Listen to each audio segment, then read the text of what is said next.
రెండు తెలుగు రాష్ట్రాల్లోనూ చాలా పెద్ద వార్త ఇది. అసలు అచ్యుతాపురం ఫార్మా కంపెనీలో ఇంతటి ఘోర విషాదం ఎలా జరిగిందో మీకు వివరించే ప్రయత్నం ఒకసారి నేను చేస్తాను. ఇది రియాక్టర్ పేలడం వల్ల జరిగిన ప్రమాదం కాదు. ఎందుకంటే నిన్న సాయంత్రం ఈ వార్తని బ్రేక్ చేసినప్పుడు నలుగురు చనిపోయారని చెప్పి స్టార్ట్ చేశాను. నేనే ఆ వార్తని బ్రేక్ చేసింది కూడా. కానీ ఆ నెంబర్ కాస్త ఇప్పుడు 17 మందికి చేరుకుంది. అది రియాక్టర్ పేలడం వల్ల జరిగిన ఇన్ఫర్మేషన్గా ముందు మనకు వచ్చింది. కానీ అది రియాక్టర్ పేలడం వల్ల కాదు, వేపర్ క్లౌడ్ ఎక్స్ప్లోజిషన్ వల్ల జరిగింది అని చెప్తున్నారు. నార్మల్గా రియాక్టర్లు, బాయిలర్లు పేలడం అనేది పారిశ్రామిక ప్రమాదాలు జరిగినప్పుడు ఎక్కువగా మనం తరచూ వింటూ ఉంటాం. కానీ తొలిసారిగా వేపర్ క్లౌడ్ ఎక్స్ప్లోజన్ అనే ఒక కొత్త పదం మనకు తెలిసింది.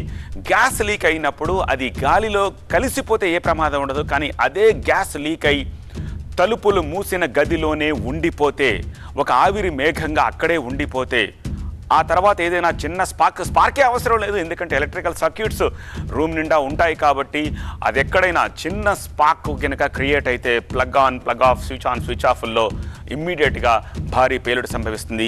నిన్న జరిగింది ఎగ్జాక్ట్లీ అదే.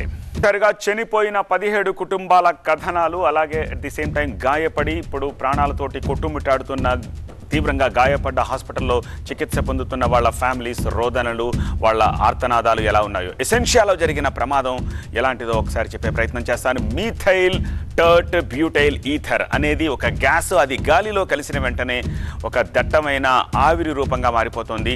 మీకు అర్థం కావడం కోసం ఒక విజువల్ని నేను ప్లే చేస్తున్నాను, చూడొచ్చు మీరు. ఆ గ్యాస్ యూజువల్గా ఒక క్లోజ్డ్, అంటే మూసి ఉన్న ఏదైనా ఒక రూమ్లో ఆ గ్యాస్ ఫామ్ అయితే ఆ గ్యాస్ అలా పైకి వస్తుంది. ఆ తర్వాత ఏదైనా ఒక స్పార్క్ లోపల క్రియేట్ అయితే ఇమ్మీడియట్గా అది బ్లాస్ట్ అయిపోతుంది. మీరు స్క్రీన్లో లెఫ్ట్ సైడ్ చూస్తున్న విజువల్స్ మీకు అర్థం కావడం కోసం, అవగాహన కోసం చూపిస్తున్న విజువల్స్. రైట్ సైడ్ విజువల్స్ ఎసెన్షియాలో నిన్న ప్రమాదం జరిగిన ప్రదేశంలో ఏం జరిగిందనేది చూపించే ప్రయత్నం. భవనం మొత్తం క్లోజ్డ్గా ఉంది. ఒక పొగలాగా అలుముకుంటుంది గ్యాస్. ఎలక్ట్రికల్ ప్యానెళ్ల నుంచి భవనంలో అన్ని మూలలకు కూడా అది విస్తరించి ఉంటుంది.